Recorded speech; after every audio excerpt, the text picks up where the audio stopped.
Hi friends, welcome back to 5 star rating kitchen. ఇవాల్టి వీడియోలో calcium ఎక్కువగా ఉండే నువ్వులు మరియు ప్రోటీన్స్ రిచ్గా ఉండే ఉప్పు శనగలతో కొత్తగా ఇలా ట్రై చేసి చూడండి. పొయ్యి మీద కడాయి పెట్టుకొని దానిలో ఈ ఉప్పు శనగలను వేసుకోవాలి.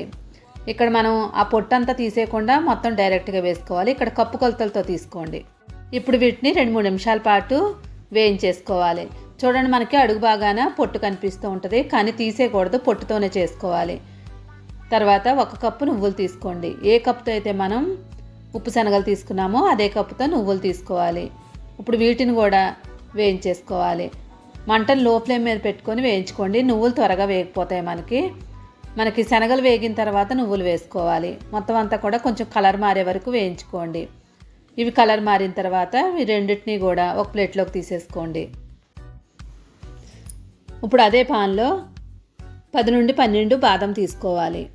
ఈ బాదంని 2-3 నిమిషాలు వేయించుకోండి. కావాలంటే ఎక్కువ కావాలనుకున్న వాళ్ళు ఎక్కువైనా తీసుకోవచ్చు. ఇవి కొంచెం వేగిన తర్వాత జీడిపప్పు కొంచెం తీసుకొని వేసుకోండి. ఇంకా మీ దగ్గర ఏ డ్రై ఫ్రూట్స్ ఉంటే ఆ డ్రై ఫ్రూట్స్ అన్నీ కూడా యాడ్ చేసుకోవచ్చు. ఈ రెండు కూడా బాగా వేగిన తర్వాత మనం వేయించి ఉంచుకున్న ఉప్పు శనగలు నువ్వుల్లో వేసుకొని పక్కకు పెట్టేసుకొని పూర్తిగా చల్లారనివ్వండి.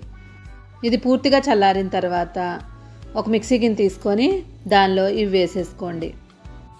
ఇప్పుడు వీటిని మనం మిక్సీ చేసుకొని మరీ మెత్తని పౌడర్లా కాకుండా కొంచెం బరకగా ఉండేలాగా మిక్సీ చేసుకోవాలి.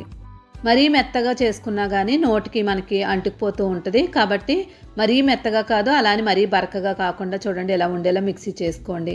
ఇప్పుడు దీనిలో 2 స్పూన్లు మిల్క్ పౌడర్ వేసుకోవాలి. ఇక్కడ మిల్క్ పౌడర్ అనేది పూర్తిగా ఆప్షనల్. పిల్లలకు పెట్టేటప్పుడు వేసుకోండి, లేదంటే స్కిప్ చేసుకోండి. 10 ఖర్జూరాలు కానీ 12 కానీ తీసుకొని లోపల ఉన్న విత్తనాలు తీసుకోండి. ఈ ఖర్జూరం ప్లేస్లో కావాలనుకుంటే 1/2 కప్పు వరకు బెల్లం తీసుకొని వేసుకోండి. రెండిట్లో ఏది వేసుకున్నా పర్లేదు. మొత్తం విత్తనాలన్నీ కూడా తీసేసుకొని పక్కన పెట్టుకున్నాం కదా. ఇప్పుడు దీన్ని మిక్సీ చేసుకున్న దానిలో ఈ పౌడర్లో ఇది వేసేసుకొని మిక్సీ చేసుకోవాలి. ఇక్కడ పూర్తిగా ఆప్షనల్, కావాలంటే మాత్రం బెల్లం మాత్రం వేసుకోండి. మిక్సీ చేసిన తర్వాత మరీ మెత్తగా అయిపోకూడదు. చూడండి, మరీ ఉండలాగా అయిపోకుండా ఇలా కొంచెం పౌడర్ లాగా ఉండాలి. అప్పుడే మనకి ఉండ కూడా చక్కగా వస్తుంది. లేదంటే మరీ ఎక్కువైపోయినా కూడా స్వీట్ ఎక్కువైపోద్ది. ఇలా అయిన తర్వాత ఇప్పుడు దీనిలో 1/2 స్పూను ఇలాచీ పౌడర్ వేసుకోండి. ఇలాచీ పౌడర్ లేదనుకోండి, డైరెక్ట్గా యాలక్కాయలు 2 వేసుకొని మిక్సీలో వేసుకొని మిక్సీ చేసుకోండి. ఇప్పుడు మొత్తం అంతటినీ కూడా ఒక ప్లేట్లో వేసేసుకోండి.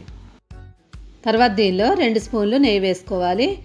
కావాలంటే వేసుకోండి. ఇది నెయ్యి వేయడం వల్ల మంచి టేస్ట్ వస్తుంది, వాసన కూడా బాగుంటుంది. ఎక్కువ కావాలనుకున్న వాళ్ళు ఉంటే కనుక ఎక్కువ కూడా వేసుకోవచ్చు, సున్నుండలకు వేసుకున్నట్లుగా.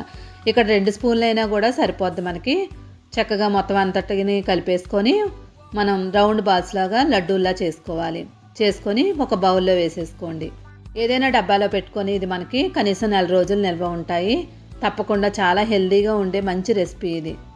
చాలామంది ఉప్పు శనగలు మనకి గ్యాస్ ఉంటుంది అనుకుంటారు, కానీ ఉప్పు శనగల వల్ల మనకి మాంసం గుడ్లు కన్నా 3-4 రెట్ల వరకు బలం వస్తుంది. తప్పకుండా ఉప్పు శనగలు మరియు నువ్వులతో ఇలా చేయండి. నువ్వులు మనకి కాల్షియం కూడా రిచ్గా ఉంటుంది. ఈ హెల్తీ రెసిపీ కనుక మీకు నచ్చినట్లయితే తప్పకుండా లైక్ చేయండి. ఇలాంటి హెల్తీ రెసిపీ కోసం 5 స్టార్ రేటింగ్ కిచెన్ని సబ్స్క్రైబ్ చేసుకోండి. Thank you for watching.